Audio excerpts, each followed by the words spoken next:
Hope College. Welcome back to Hope Update, presented by Joe and Nurek Incorporated. I'm Duncan McLean, here with Nicole Metzler. And I'm Nicole Metzler, here with Duncan McLean, here to tell you what's what. Today we have some news for you. Taylor Jones talks about the second installment of the third installment of the Hunger Games series, Mockingjay Part 2. Melissa Bazzani predicts the weather, and we finish off with some babbling. Indeed, Nicole, we do enjoy doing that. So, let's get to the news. Our headline story comes to us from all over the world this week. Terror is sweeping the globe. Last week, the world watched in horror as a series of terrorist attacks shook the cities of Paris and Beirut to their cores. The attacks, both now claimed by the Islamic State, took 43 innocent lives in Beirut and 129 in Paris. Meanwhile, the Russian plane that exploded over the Sinai Peninsula on October 31st has also been attributed to an ISIS-planted bomb. This news was released on Tuesday, while the world is still working to reconcile with the tragedies from the weekend. As world powers begin to form their response strategies to the growing global terror threat of the Islamic State, France and Russia have taken a stand. Both countries carried out military airstrikes on ISIS positions in Syria in response to the attacks on their civilians. Our Air Force's military work in Syria must not simply be continued, President Putin said. It must be intensified in such a way that the criminals understand that retribution is inevitable. The two countries will meet this week to discuss a full-blown military alliance. The United States has been cautious in their response to the attacks, but said it stands with solidarity with the people of France and will support its oldest ally. While President Obama is reluctant to increase military involvement abroad, the rhetoric is changing in Washington, according to sources, and a stronger effort to contain or defeat the Islamic State may be on the horizon. President Obama announced that 10,000 Syrian refugees will be taken on by the United States over the course of the next year. This, paired with the information that one of the attackers in Paris was granted asylum from Syria, has thrown 31 states into dissent with the national government. 31 governors across the nation have denied this announcement, saying they will take no refugees from Syria. Sounds like the situation is getting pretty complicated. Yes. Our thoughts and prayers go out to all of the victims and their families of these tragedies.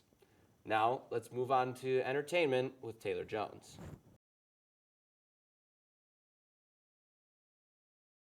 Thanks, guys. The day we have all been waiting for is here. Mockingjay Part 2 hits theaters tonight. Katniss, Peeta, and Gale return in this finale to liberate Panem citizens and end the evil President Snow. The first two movies, The Hunger Games and Catching Fire, grossed $2.3 billion in the opening weekend. However, the third movie underperformed around $775 million worldwide. Mockingjay Part 2 is expected to bring in around $1 billion this weekend. Filmmakers are hoping for a large success since this is the final film. Aside from the gross earnings, the Hunger Games franchise has captivated the world's heart with the past three movies and has been a phenomenon following other popular series such as Harry Potter and Twilight. Get out of your house this weekend and enjoy Mockingjay Part 2. Back to you, Duncan and Nicole. Thanks, Taylor. I'm sure a lot of people are going to go see that movie this weekend. I'm just not one of them.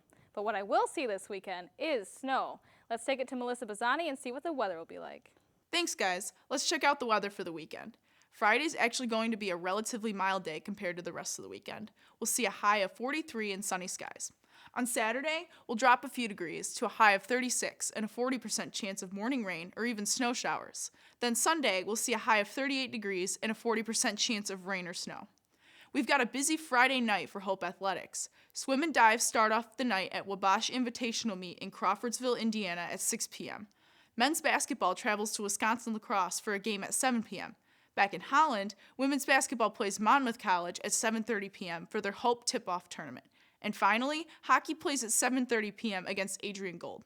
On Saturday, women's cross country travels to Wisconsin for the NCAA D3 National Championship. Swim and dive are away at the Wabash Invitational at 9 a.m. And hockey plays their second of two at Arlington Ice Arena against Adrian at 3 p.m.